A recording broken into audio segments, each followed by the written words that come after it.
स्वागत है आपका फिर से एक बार जेएनएन न्यूज में। खबरों के सिलसिले को फिर से चालू करते हैं। कांग्रेस महासचिव राहुल गांधी को संगठन में बड़ा ओहदा मिलने के बाद अगले लोकसभा चुनाव में प्रधानमंत्री पद का उम्मीदवार बनाने के कयास भी हवा में तैरने शुरू हो गए हैं। हालांकि कांग्रेस ने कहा है कि पार्टी अगला चुनाव सोनिया गांधी और राहुल गांधी के नेतृत्व में लड़ेगी और 2014 तक मनमोहन सिंह ही यूपीए सरकार के प्रधानमंत्री बने रहेंगे। दरअसल राहुल को बड़ी जिम्मेदारी देने के बाद अब कांग्रेस की तस्वीर बदलने की भूमिका तैयार हो गई है। लिहाजा कांग्रेस ने खुद इसे हवा न देते हुए सिर्फ यही कहा है कि सोनिया गांधी और राहुल गांधी के नेतृत्व में अगला चुनाव लड़ा जाएगा।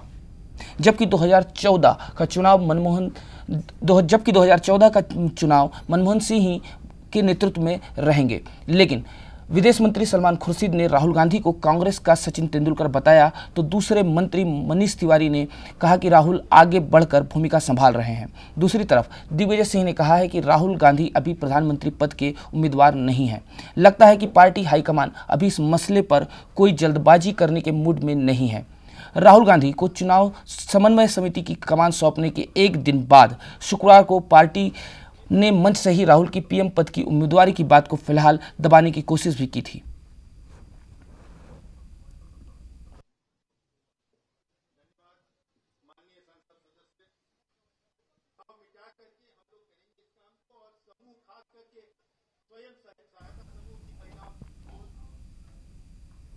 अब बात करते हैं मुख्यमंत्री नीतीश कुमार की। मुख्यमंत्री नीतीश कुमार ने कहा है कि वह पाकिस्तान दौरे से लौटने के बाद बहुत यादगार और सफल दौरे के साक्षी बने हैं। नीतीश कुमार करीब एक सप्ताह पाकिस्तान के दौरे पर थे। मीडिया कर्मियों से बात करते हुए नीतीश कुमार ने कहा कि उन्हें राजनेताओं और पाकिस्तान के लोगों से बहुत प्यार मिला। नीतीश के साथ 11 सदस्यों का एक प्रतिनिधिमंडल भी पाकिस्तान के दौरे पर गया था। नीतीश ने बताया कि इस दौरे पर उन्होंने दोनों पड़ोसी मुल्कों के बीच रिश्तों को बेहतर करने पर पाकिस्तान के शीर्ष नेताओं से बात की। नीतीश ने कहा कि दोनों देशों को शांति स्थापित करने के लिए द्विपक्षीय रिश्तों को बेहतर बनाने की कोशिश करनी चाहिए।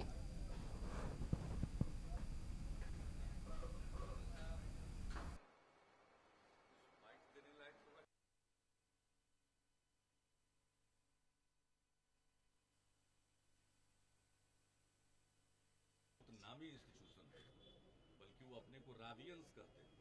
रावी नदी के तट पर है तो एक जिस तरह से तालियों की गड़गड़ाहट से इसका लोगों ने समर्थन किया, कहीं भी अमन की बात सब लोगों ने कही और जिस तरह से उनका सम्मान का, उनके द्वारा स्नेह का भाव जो प्रदर्शित किया जा रहा था, हमें तो यही एहसास हुआ कि हम अपने भाइयों और बहनों के बीच में।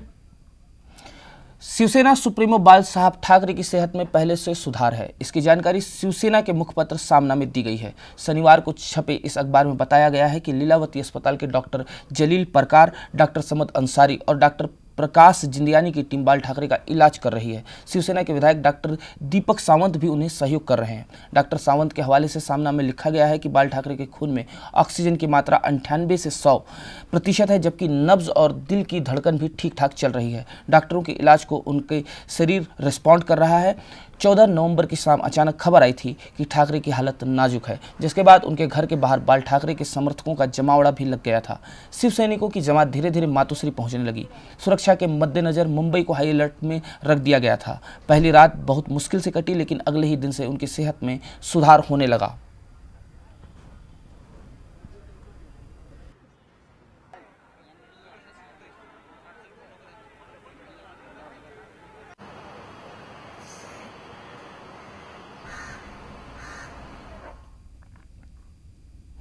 शिवसेना प्रमुख बाल ठाकरे की सेहत में सुधार हो रहा है, लेकिन पूरे देश भर के समर्थक हाथ उठाए दुआ भी मांग रहे हैं। बाल ठाकरे की जिंदगी की इस सबसे बड़ी जंग में इतना समर्थन देखकर उनका परिवार बेहद खुश है। आलम यह है कि मंदिरों में जहां उनकी लंबी जिंदगी के लिए महामृत्युंजय मंत्र का जाप हो रहा है, वहीं मस्जिदों में भी उनकी सलामती के लिए नमाज अता की जा रही है।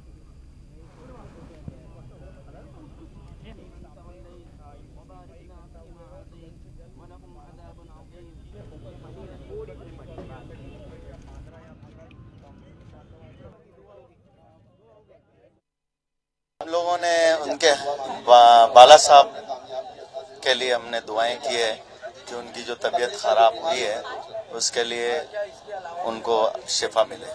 और तकरीबन हमारे धारावी से जितने शिव सैनिक मुस्लिम हैं इन लोगों ने और दूसरे पक्ष के भी संस्था के लोगों ने उनके लिए यहाँ पे दुआ की है।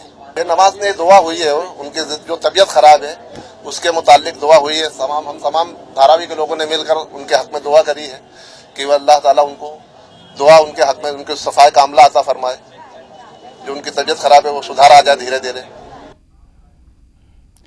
अब समय है एक छोटे से ब्रेक का। ब्रेक के बाद भी खबरों का सिलसिला जारी रहेगा। देखते रहिए JNN न्यूज़।